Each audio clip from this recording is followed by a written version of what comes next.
People want to be able to bring their whole self to work and not be shunned because of a piece of their identity or have to hide a piece of their identity in order to thrive on campus. So, in order to create that sense of inclusiveness, excellent at inclusiveness, we also have to embrace diversity. We have to recognize that differences exist in all of us. And just because we're different, it doesn't mean that it's good or it's bad. It just simply is that it is different.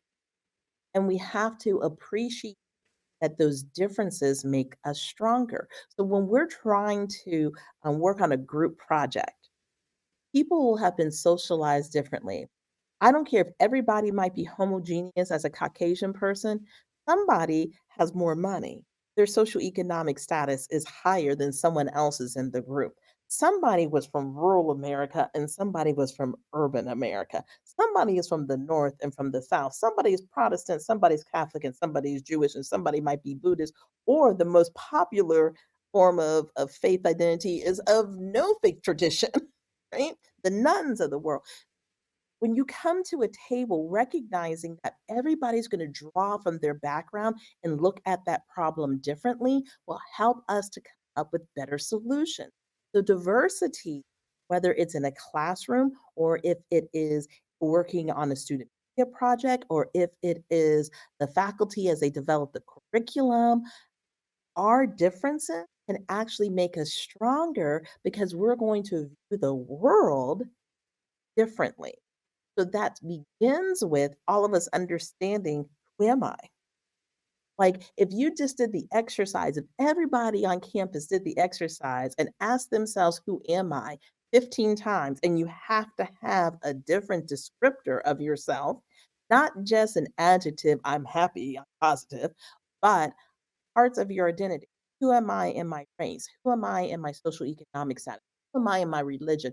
Who am I in my gender identity or my affection, identity? People will begin to understand who they believe that they are, what do they avow, and how does that shape how they view the world. Understanding diversity and leaning into it begins with understanding yourself. And how does that have an influence? And in what aspects does it have a greater influence or not? Because if we all recognize that there's some intersectionality in all of us at play, it'll help us to better understand when other pieces of people's identity are at play that are different than ours, because we come to terms and we understand who we are. But also in understanding diversity, we also have to understand that our country, our university, is built around systems. And some people were part of building those systems, and some people were excluded from those systems, right? And some of those systems work in efforts of fairness, and other ones historically have been unfair. But we have to understand that there is not an even keel grounding for everyone. And so, where are those structures of inequality that need to be fixed? And that means having equity mindedness, that sometimes people do not have the resources, the skills, or the knowledge to be at an even playing ground. So, if we want everyone to contribute and really realize the benefits of the diversity, if we want everyone to feel included, we have to recognize that not everybody starts at the same exact space with knowledge, skills, ability, wealth, access. And when we find those inequalities, what do we need to do to level up, right? That people can fully express, can fully engage in whatever it is the task of the day is. And so that's the equity piece.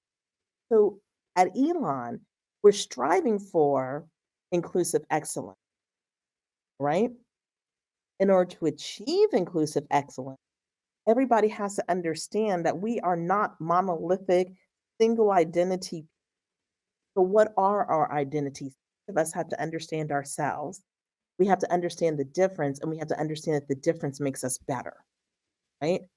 And then we also have to take a close look at history, sociology, economics, politics, all of those things that we study in a great liberal arts environment and how those things are at play in different situations.